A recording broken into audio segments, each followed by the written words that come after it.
البته شما نفرهایی که حرکت سیاسی گروه 24 را پیگیری کردگی باشین، ما از 2016 این جانب خصوصا از وقتی از نوسازی گروه، اگر که شما اهمیت داده باشین، ما در همه سالها در ماه شریف رمضان پخش مستقیم قطع میکردیم و سببهاش هم میفهموندیم که سببهاش چی است. یعنی قطع میکردیم و اگر یکان حالتی فوری که میشید بله باز در پخش بودیم و همراه شما صحبت ها میکردیم. اما امسال نه، امسال حرکت گروه 24 دائما بود برنامه هاش و چون هر وقت ادامه داد نظر به سالهای دیگه. اگر اینجا سوال پیدا شد، سوال هم پیدا شدن البته که برای چی گروه 24 امسال در ماه شریف رمضان خودداری نکرد، یعنی که از پخش مستقیم دیگر سو، حالا که مبارزه در هیچ حالت در یگان ماه ایست نمی شود. سبب در چی است؟ برخی در این فکر باشند شاید که سبب وبا باشه. نه، این وبا فقط یک از سبب ها بود، یک سببی اساسیش دیگر است. و پیش از اونی که من این از شرح بدم که سببش در چی بود، میخواستم که یک دو نقطه دیگر اینجا ذکر کنم. وقتی که برادران سخنرانی میکردن، برنامه ها را پیشکش میکردن، میدونین که از جانب خب بعضا نفرها نویسنده میشید یا گفته میشید که از غیبت خودداری کنین، ماه شریف است، ماه مبارک است، از غیبت خودداری کنین. من میخواستم که اینجا یک بار دیگر ذکر کنم برای نفرهایی را که اگر که نشنویده باشن، ذکر کنم که غیبت چی است. غیبت، من مثال میارم، مشکلی اساسی ما امروز بالای یک شخص است که جوابگوی همه ظلم و خب قتل و کشتار در ترکستان است. اون هم باشه رحمانوف امام علی شریفویچ. اگر که من در یک جای پنهان باشم، برم پشت یک دیواره یا در یک خانه اینجا بشینم در گوش یک از حرف بزنم پنهانه که تا دیگران مرا نشنون، من اونجا بگم که میدونی که رحمانوف یک نفری میزده است، من اینا در غیب اون حرف میزنم. خب پنهانم در یک جا در غیبش حرف میزنم، این میشود غیبت. این واقعا غیبت است. اما خودی بنده سخنرانی ما میدونیم، برادرای مبارز دیگر حزب حرکت ها و شخص های مستقل وقتی که حرف میزنن، ببینید در پخش مستقیمش حرف میزنن، یعنی که چی؟ آشکار روشن حرف میزنن و این هم اون نفر میزده میشنوه و هم دیگر نفرها، یعنی که پنهان نیست، آشکار میگیم که همین گونه هست. اگر که در پخش مستقیم هم دیده نتونن، خب هر وقتی که لازم داشت میبینن، هر وقتی بگوشه میبینه که پنهانه، پشت دیوار نه، یعنی که آشکار نشستن با جمعیت با مردم صحبت داره و این چیزا رو ما آشکار حرف میزنیم و یعنی که این غیبت نمیشه. و این را شما هم خوب میدونید. فقط فرق در این است، مسئله در این است که این یک تیم آماده شده است تا که چنین در فکرای مردم بدرانن که اینها غیبت میکنن. نقطه دیگری که میگن که بیاین در کشور حرف بزنین. در کشور کی را مونده که در کشور حرف بزنن؟ من زیاد دور نمیرم، فقط کفایه است همین روز یا دیروزش شما رکورد زدین. یک نفر ژورنالیستی که هیچ گپی سختی هم نزد، هیچ گپی سخت، شما رکورد زدین، در بین یک ماه 2 بار لطکوبش کردین. این یک چیزی نو است. البته وقتی که یک نفر در بطلاق میگن میافته، چقدر که او عاقبتش زیر رفتن است. وقتی که در بطلاق افتاد اون دیگر راهی از اونجا برآمدن نداره. اگر که چقدر دست پا زد همون قدر تیزتر میره. خوبترش همون که آرام بسته که تا یک نفس دیگر هم بگیره. رژیم امروزه هم در همون حالت است، در حالتی است که خودش با سیاست های خب به معنی فجر ناسالم خودش آورد در اون شرایط قرار داد و هر چندی که دست پا میزنه همون قدر تیزتر میره زیر. این چیز بود. شما در داخل کسی را نمیگذارین که حرف شد بزنه و ما خودمان مبارزان حزب حرکت های سیاسی ما میدونیم که کی در کجا انشالله که بر رحمت خداوند حرفمون بزنیم. حالت‌های بود، نفرهای بود که در دیگر کشورها حتی حرف زدن نمیتونستن، چون رژیم تونست که یک اسنادی روان کنه، خب به مبلغ یک چیزهایی باشه، یا نفرهای انگوش شمار بودن، آسان بود اونها را برطرف کردن. امروز یک حالت دیگر است.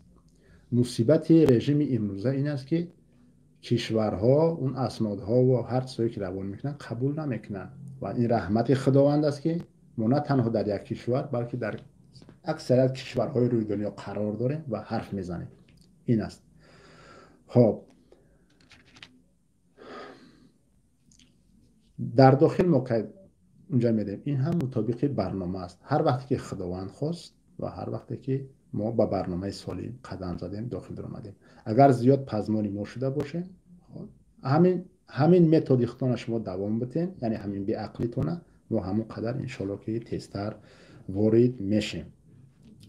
و دیگر نقطه دیگر شنیده میشید این چیزهایی است که مرا خب نه خیلی نیست که کسی بگم در کجای چی، من خودم دارم اکانت دارم میشینم میخونم چیزی را که نرسیدم برادرها هست برام میرسونن باز پیگیری میکنم میخونم.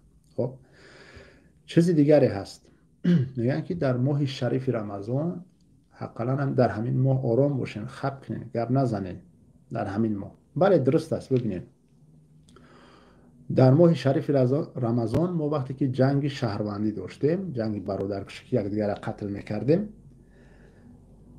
در ماه شریف رمضان همگی آرام میگرفتن، طرفین آرام میگرفتن، لیکن در طرفین باز نفرهایی بودن که خب یکدیگر را گوش نمیکردن. در طرفین این نفرها بودن، همونا بعضا حالت ها میشید که در ماه شریف رمضان یک کاری را انجام میدادن، اما یک فرصت کوتاه، یک روز دو روز، باز از کدام پهلو کسی میفهمون زوره میکرد دیگر تولا میکردن، این آرام میشد. به خاطر ماه شریف رمضان این چیزا را خوب یاد دارم. خب اما ما برای چی آرام نگرفتیم در این ماه شریف رمضان و نوبسته بعضی ما هم بازم سختم گفتیم، حرفم دوام دادیم. این چیزا سبب در چی است؟ گفتم خیلی بنده من در پخش مستقیم همراه شما نبودم، اما همراه برادرها بودیم، مسائل داخلی را میدیدیم و برنامه هایی که لازم بود به شما را پیشکش میکردیم. چگونه که گفتیم من یک تنها نیستم، ما یک تیم هستیم، گروه هستیم، حرکت سیاسی هستیم و مهم نیست که همه حرف من بودم همراه شما حرف بزنم. سبب در چی است؟ سبب در این است که رقیب نگاه میکنه که چیکار میکنه. ما سال 2012 را خب مثال نمیاریم چون شاید بگذار خیلی وقت از اون گذشت. سال 2012 میدونین که مردم در ماه شریف رمضان چیکار کردن؟ مکر کردن، از میدان گفتن برین تو خانه‌هاتون. خب گپی نیست. اونجا هم گفتن ماه شریف رمضان است، از خدا بترسین، خواب دیگر آرام بگیره. اما ساعت 4 صبح اونها را بمباران کرده، به قتل رسوندن زیاد مردم. این یکی. خب ما فقط سالهای اخیرش میگیریم.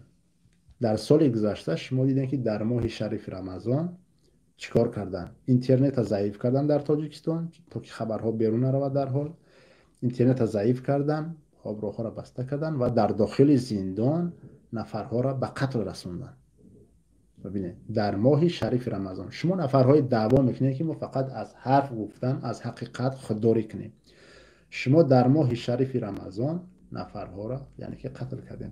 3 تا تروری کردن. ترور یکمتون در بدخشان بود، ترور دیگرتون سال گذشته باز در ماه شریف رمضان. فرقش در این بود که در بدخشان شاید مردم یک فرار میکرد، یک تهخانه پنهان میشید، طرفی کوه فرار میکرد، خب دست پاچش کشاده بود، یک چیز میشید. اما در زندان نه، اونها هیچ جایی نداشتن که بروند، هیچ جایی. شما اونها را جمع کردین و در اونجا برحمانه در ماه شریف رمضان قتل کردین. و ما چگونه بتونیم که بعد از این عملهای شما در کدام ماه یعنی که ما چا کنیم ایست کنیم؟ نه. از این پس حرکت سیاسی گروه 24 در همه ما فرق نداره اون ماه رمضان است، خب دیگر بعدی رمضان است، پیش از رمضان است، سالی نو است، نوروز است، خب باز دیگر جشن‌های دیگرتون که دارین، سبزی و کارتوشکا و عسل دیگر چیزها، هر حالتی که باشد ما تصمیم گرفتیم که دیگر ایست نکنیم، قرار نداشته باشه. همه وقت در مقابل شما خب همون حرف سختمون رو بزنیم، مردم رو دعوت کنیم و حرکتمون رو پیش بریم. ما در این جامعه شما اگر که میگن در ماه شریف رمضان، آیا ماهی است که شما قبول داشته باشه همین گونه حرف را؟ نه. بازن مثال عادی همین روزنامه‌نگار جوانی که خب تازه همین روز لطکوب کردیم. ماه شریف رمضان نبود، بیرون از رمضان هیچ حرفی سختی هم نزد، هیچ حرف سخت. دو بار لط کوب شد، در رمضانم بیرون از رمضانم، در دو وقت شما لط کوبش کردین. پس با شما همه وقت شروع کرد باید مبارزه بود. و باز یکی از جنایت های بزرگترین جنایتی که شما کردین بالای مردم، این سیم رمضان است. مردم فریب دادین، اینجا هم شما مردم قتل کردین، در همین ماه هم شما مردم قتل کردین، چون که ابلهی کردین، احمقی کردین و مردم فریب دادین و مردم شما قتل کردین. این هم باشد وبای عصر کووید 19.